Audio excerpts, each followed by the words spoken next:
Hello friends, स्वागत है एक बार फिर से आपका मेरे यूट्यूब चैनल पे। दोस्तों आज क्लास 12th के लिए मैं वीडियो लेके आया हूँ और क्लास 12th का जो चैप्टर है इलेक्ट्रोमैग्नेटिक इंडक्शन, उसको मैं स्टार्ट करने जा रहा हूँ। और इस चैप्टर का फर्स्ट टॉपिक जो हमारे पास आता है बच्चा, वो है मैग्नेटिक फ्लक्स। तो आज की इस वीडियो में मैं बहुत डिटेल में बच्चा पार्टी आपको एक्सप्लेन करूंगा कि मैग्नेटिक फ्लक्स क्या है। मतलब आपको फील कराऊंगा कंसेप्ट की कि आप समझने पे मजबूर हो जाओगे मैग्नेटिक फ्लक्स को, ना चाहते हुए भी आप उसको समझ जाओगे अगर ये पूरी वीडियो आपने देख ली, इस बात की गारंटी है। चलिए तो शुरू करते हैं बेटा। मैग्नेटिक फ्लक्स क्या है, तो पहले मैं डेफिनेशन लिख देता हूं, फिर आपको एक्सप्लेन करूंगा मैग्नेटिक फ्लक्स के बारे में। तो मैग्नेटिक फ्लक्स सिंपली क्या है, it is defined as the total number of magnetic field lines crossing through a surface normal। तो भाई डेफिनेशन मैंने लिख दी है, अब मैं आपको एक्सप्लेन करता हूं। तो नाम से भी पता लगता है बच्चों मैग्नेटिक फ्लक्स। अगर आप इसके नाम को देखो मैग्नेटिक फ्लक्स, ठीक है। अगर आप इसके नाम को देखो तो इसमें दो वर्ड आ रहे हैं, मैग्नेटिक और फ्लक्स। तो मैग्नेटिक वर्ड यहां पे रिप्रेजेंट कर रहा है मैग्नेटिक फील्ड लाइंस को। किसको रिप्रेजेंट कर रहा है बेटा, ये मैग्नेटिक फील्ड लाइंस को। और फ्लक्स का मतलब होता है बहाव, फ्लो, ठीक है ना। कितना कोई चीज फ्लो कर रही है, फ्लक्स का मतलब बहाव होता है बेटा। तो यानी कि कितनी मैग्नेटिक फील्ड लाइंस फ्लो कर रही हैं किसी सब्सटेंस में से, किसी सरफेस में से, उसे हम मैग्नेटिक फ्लक्स बोलेंगे। और इसकी डेफिनेशन के अकॉर्डिंग एक तरह से हमारे पास क्या डेफिनेशन बन गई फिर यहां से बेटा मैग्नेटिक फ्लक्स की, कि अगर मैंने किसी ऑब्जेक्ट को मैग्नेटिक फील्ड में रखा है तो उसमें से नॉर्मली कितनी मैग्नेटिक फील्ड लाइंस क्रॉस हो गई, वो क्या है उसका मैग्नेटिक फ्लक्स की कितनी लाइंस उसमें से क्रॉस हो रही हैं। जैसे कि फॉर एग्जांपल मान लिया बेटा ये मेरे पास एक सरफेस था और इसको मैंने रख दिया मैग्नेटिक फील्ड में, ठीक है। तो कितनी मैग्नेटिक फील्ड लाइंस इसमें से इस तरह से नॉर्मली क्रॉस हो रही हैं, उसे हम बोलेंगे इसका मैग्नेटिक फ्लक्स, ठीक है जी। क्या बोलेंगे उसका, इसको मैग्नेटिक फ्लक्स। कि ये हमारी मैग्नेटिक फील्ड है, कितनी मैग्नेटिक फील्ड है मान लिया बी, उसमें आपने ऑब्जेक्ट रख दिया, तो कितनी मैग्नेटिक फील्ड लाइंस इसमें से ऐसे नॉर्मली क्रॉस हो गई, वो इसका किसको रिप्रेजेंट करता है बेटा, मैग्नेटिक फ्लक्स को रिप्रेजेंट करता है। क्लियर है। अच्छा, अब मैथमेटिकली इसको कैसे हम कैलकुलेट करते हैं, मैग्नेटिक फ्लक्स को मैथमेटिकली हम कैसे इसको रिप्रेजेंट करते हैं वो भी सुन लें। मैथमेटिकली बेटा मैग्नेटिक फ्लक्स जो है वो किसके इक्वल होता है, मैग्नेटिक फ्लक्स का फॉर्मूला क्या है बेटा। मैग्नेटिक फ्लक्स का फॉर्मूला बहुत इंपॉर्टेंट है। देखो क्या है फॉर्मूला मैग्नेटिक फ्लक्स का, कि it is equal to the normal component of magnetic field, normal component of magnetic field multiplied by the area across which the field is passing, ठीक है। कि किसी भी ऑब्जेक्ट का अगर मुझे मैग्नेटिक फ्लक्स निकालना है किसी भी सरफेस का, तो किसके इक्वल होगा, उस सरफेस से मैग्नेटिक फील्ड का हमें कितना नॉर्मल कंपोनेंट मिल रहा है मल्टीप्लाई बाय एरिया। अब यहां पे नॉर्मल कंपोनेंट का क्या मतलब है भाई, अब देखो डेफिनेशन में आपने कहा था ना कि number of magnetic field lines crossing through a surface normally. तो आपको कौन सी मैग्नेटिक फील्ड कंसीडर करनी है, सिर्फ जो सरफेस के नॉर्मल हो, परपेंडिकुलर हो। जैसे मैं अभी आपको एक एग्जांपल देता हूं। सपोज बेटा ये एक सरफेस है मेरे पास, ठीक, ये एक सरफेस है और जो मैग्नेटिक फील्ड है बेटा, सपोज जो मैग्नेटिक फील्ड है वो ऐसे जा रही है इस डायरेक्शन में, ऐसे। ये किसकी डायरेक्शन है, हमारी मैग्नेटिक फील्ड की। तो ये हमारी जा रही है मैग्नेटिक फील्ड। तो क्या अब आप इसके फॉर्मूले में इस पूरी मैग्नेटिक फील्ड को कंसीडर करोगे, नहीं, क्योंकि फॉर्मूला डेफिनेशन में क्या वर्ड आता था, नॉर्मल। हमें मैग्नेटिक फील्ड का सिर्फ कौन सा कंपोनेंट लेना है, नॉर्मल कंपोनेंट। यानी कि इस डायरेक्शन में हमारी मैग्नेटिक फील्ड कितनी है बेटा, है बी। अब अगर इस सरफेस का मैं एरिया नॉर्मल वेक्टर ड्रॉ करूं, क्या ड्रॉ करूं इस सरफेस का, नॉर्मल वेक्टर। नॉर्मल वेक्टर क्या होता है बेटा, किसी भी सरफेस का नॉर्मल वेक्टर क्या होता है, नॉर्मली इसको एन यूनिट वेक्टर से रिप्रेजेंट करते हैं। जैसे ये कोई सरफेस है बेटा, मुझे कोई कहे इसका नॉर्मल वेक्टर ड्रॉ करो, तो मैं कैसे ड्रॉ करूंगा, इस सरफेस पे एक परपेंडिकुलर लाइन। तो ये जो परपेंडिकुलर जा रहा है इस सरफेस पे, ये इसका नॉर्मल वेक्टर है। तो ऐसे ही इस सरफेस का अगर मैं नॉर्मल वेक्टर ड्रॉ करता हूं बेटा, तो वो कुछ इस डायरेक्शन में जाता है ना, इस डायरेक्शन में जाता है, जो मैंने डॉटेड लाइन से रिप्रेजेंट किया है, इसका नॉर्मल वेक्टर। क्लियर है? तो हमें मैग्नेटिक फील्ड का भी कौन सा कंपोनेंट लेना पड़ेगा, जो इस नॉर्मल डायरेक्शन में होगा। अब इस डायरेक्शन में कितनी मैग्नेटिक फील्ड है ओवरऑल पूरे सरफेस में, बी, और ये नॉर्मल डायरेक्शन के साथ कितने एंगल बना रही, थीटा। अब हमने कंपोनेंट ऑफ वेक्टर सीखा हुआ है 11th क्लास में।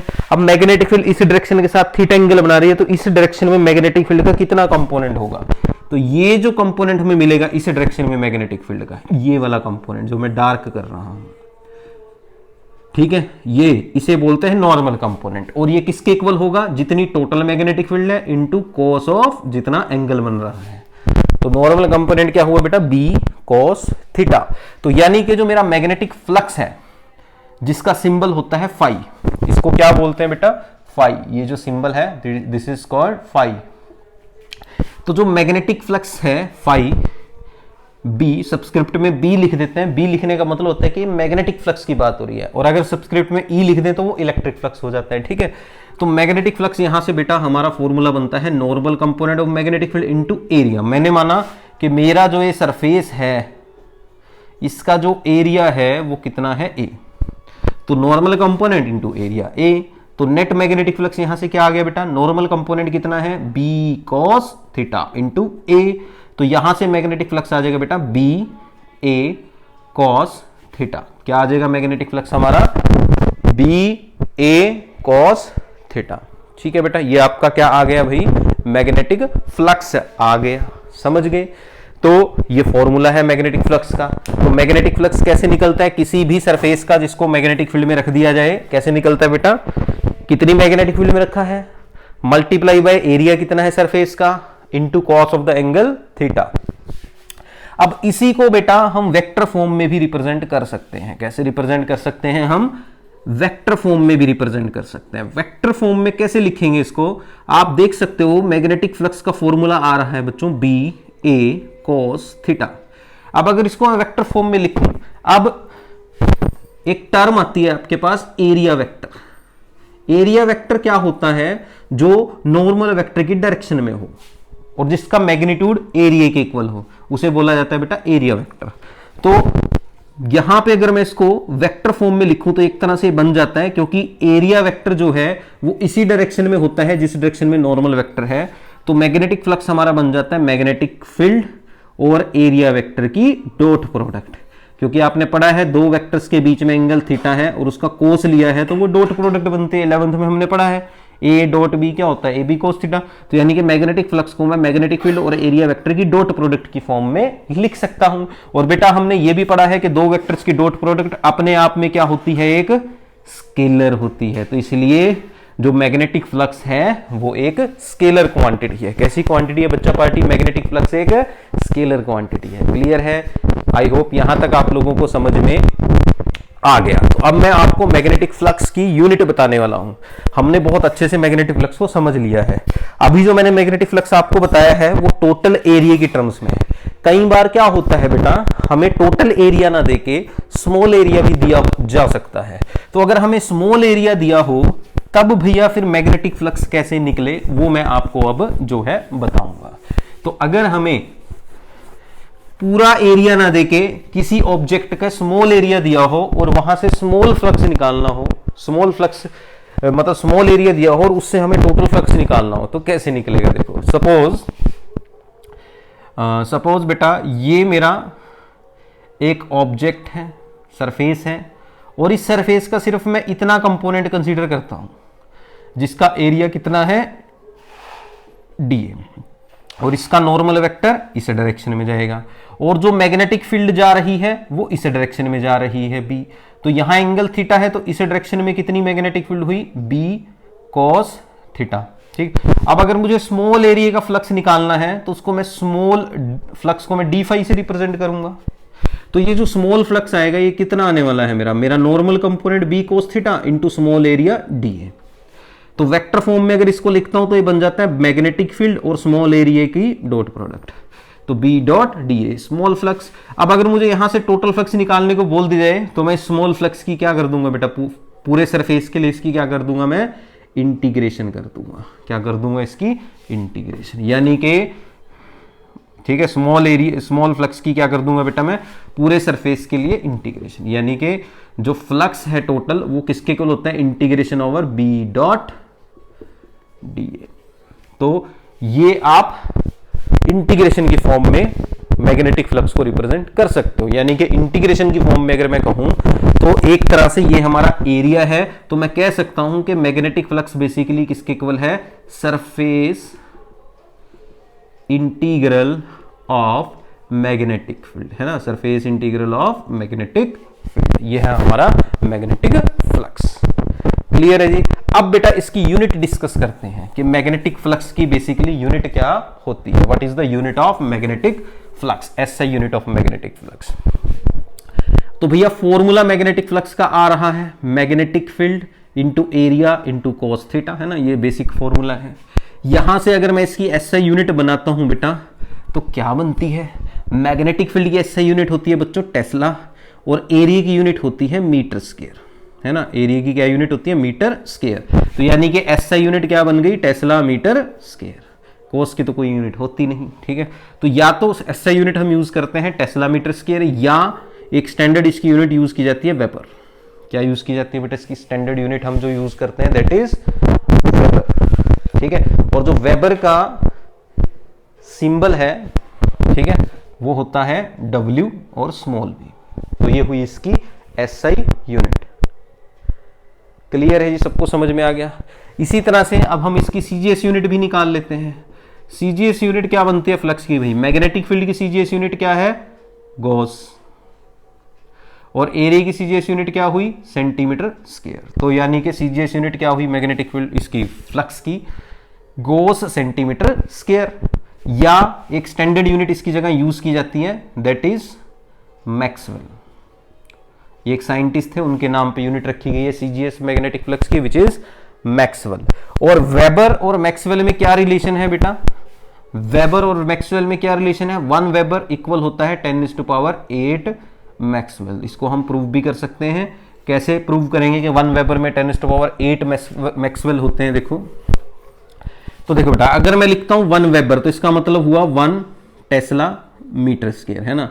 अब 1 टेस्ला में आपने पढ़ा है 10⁴ गोस होते हैं, है ना, तो इसकी जगह आ जाएगा 10⁴ गोस। और 1 मीटर में 10⁻² सेंटीमीटर होते हैं, और इसका क्या है यहाँ पे स्क्वायर। तो ये सारा सोल्व करोगे तो 10⁴ यहाँ, 10⁴ यहाँ, तो 10⁸ बन जाएगा ये गोस सेंटीमीटर स्क्वायर, यानी कि 10⁸ मैक्सवेल। तो दैट मीन्स बेटा 1 वेबर इक्वल होता है 10⁸ मैक्सवेल, ये आपको याद रखना है। तो ये था बहुत ही प्यारा सा कंसेप्ट मैग्नेटिक फ्लक्स का, बहुत अच्छे से मैंने आपको समझा दिया। अब एक छोटा सा एनसीईआरटी का न्यूमेरिकल कराता हूं, उससे भी आपका इस कंसेप्ट के ऊपर होल्ड बहुत अच्छा हो जाएगा। तो चलिए आपको एक न्यूमेरिकल करवाते हैं। आप क्या करना, जब मैं न्यूमेरिकल की स्टेटमेंट बोर्ड पे लिख दूंगा तो उसके बाद इस वीडियो को रोक देना, रोकने के बाद कॉपी पेन लेके खुद से इस न्यूमेरिकल को सॉल्व करने की कोशिश करना, देखना आपसे न्यूमेरिकल बन पा रहा है या नहीं। अगर आपसे न्यूमेरिकल बन जाता है तो आप बहुत बहुत बधाई के पात्र होंगे। तो क्वेश्चन कुछ ऐसा है, ये मैग्नेटिक फ्लक्स से रिलेटेड है बेटा। क्वेश्चन है ए rectangular loop of area, a rectangular loop of area 20×30, ठीक है, of area 20 centimetre into 30 centimetre is placed in a magnetic field of 0.3 Tesla, is placed in a magnetic field of 0.3 Tesla with its plane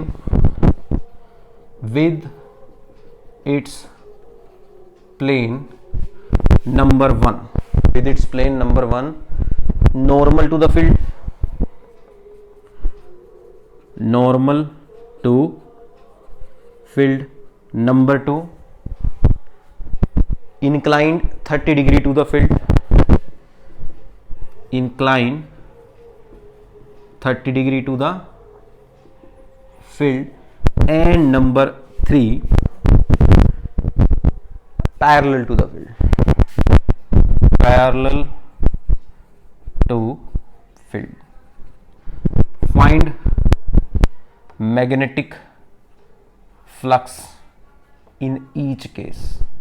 तो हर case में भैया क्या निकालना है आपको, मैग्नेटिक फ्लक्स निकालना है। तो ये न्यूमेरिकल है जो आपके सामने है, ठीक है जी, न्यूमेरिकल आपके सामने है बेटा।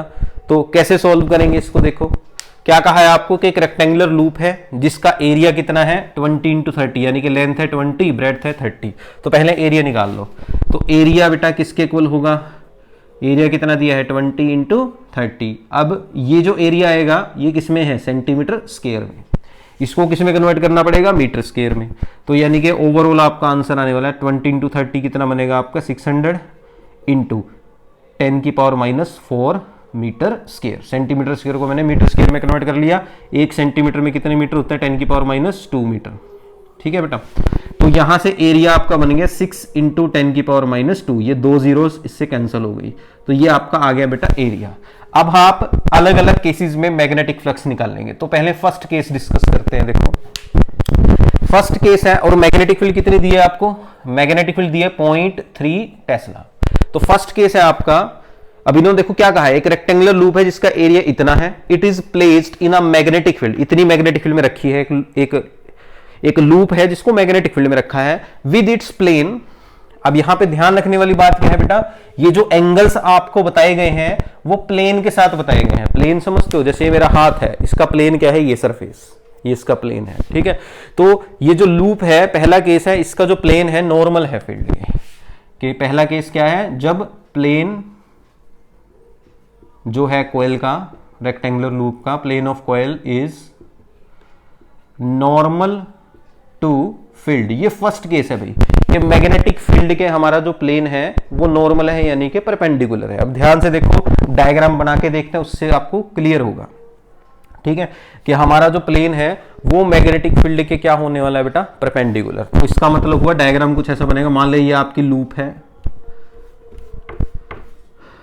ये आपकी लूप है बेटा, रेक्टेंगुलर लूप। ठीक, और इसका जो प्लेन है वो मैग्नेटिक फील्ड के क्या है, नॉर्मल है, यानी कि इस तरह से रखा है। आप देख सकते हो जो मैग्नेटिक फील्ड है वो कितना एंगल बना रही है इसके प्लेन के साथ बेटा, 90 डिग्री।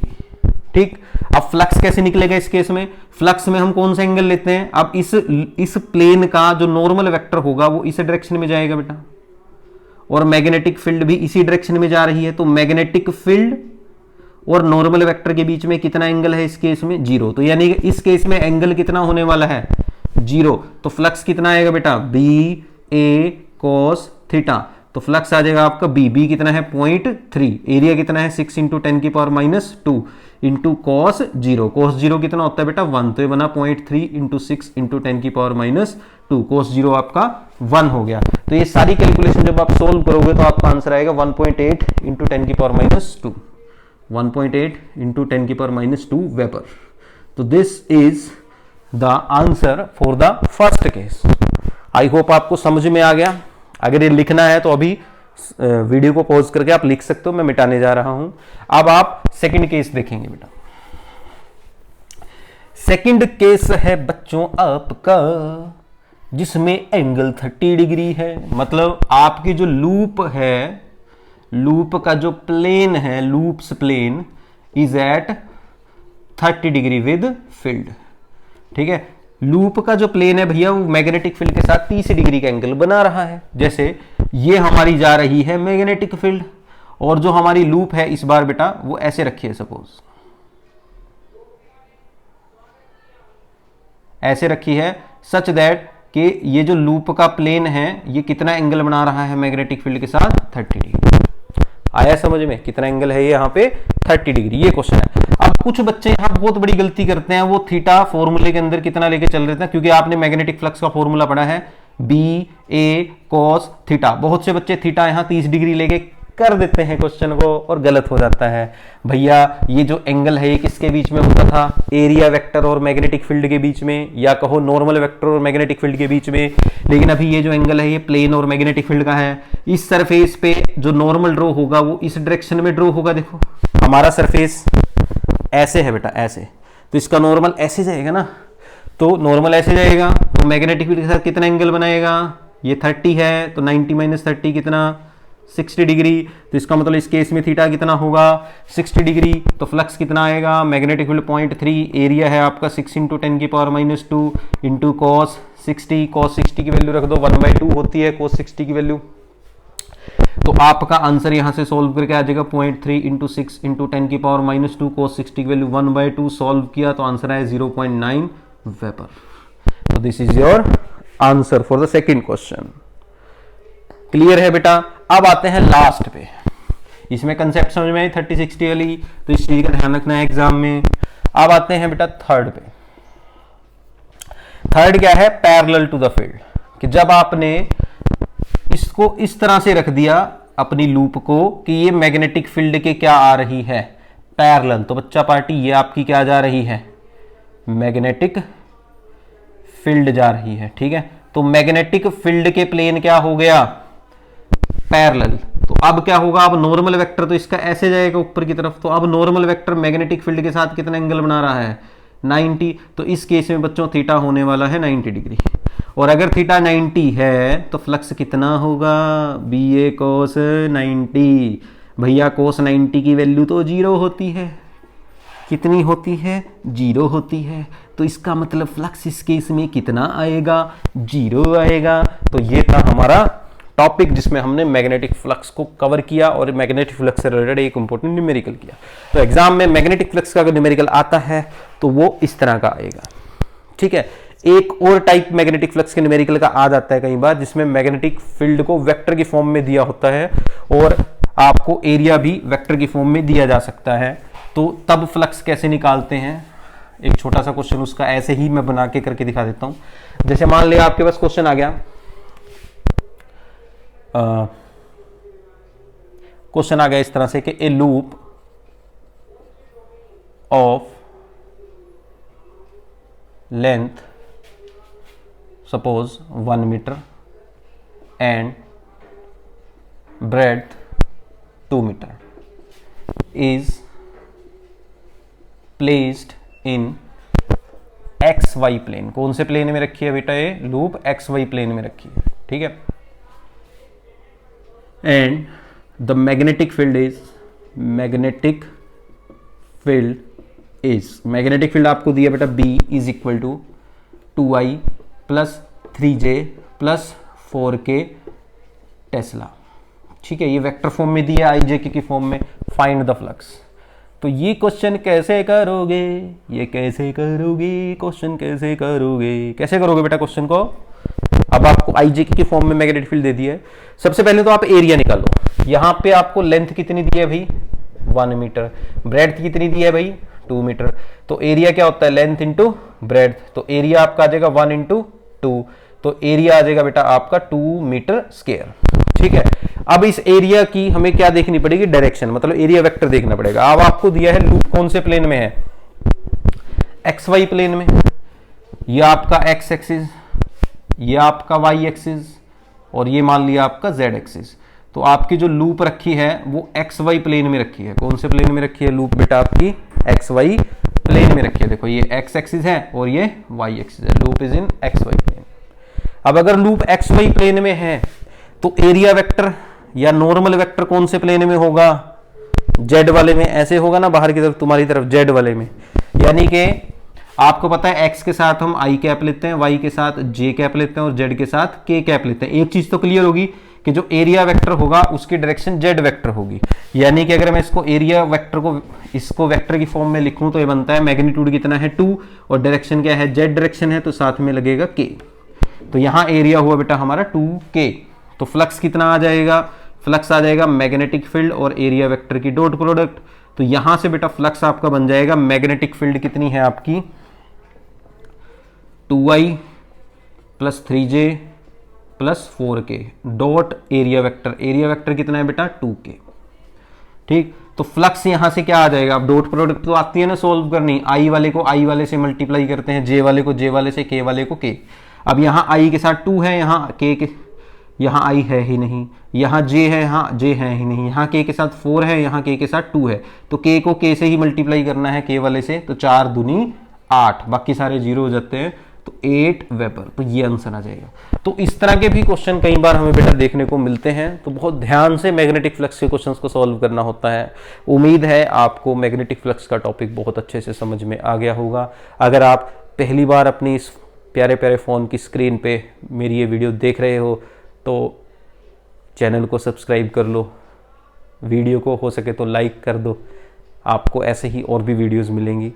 आप और कौन से टॉपिक पे वीडियो चाहते हो कमेंट बॉक्स में आप वो भी लिख सकते हो। मिलते हैं बेटा नेक्स्ट वीडियो में, तब तक के लिए अपना ध्यान रखें, पढ़ते रहें।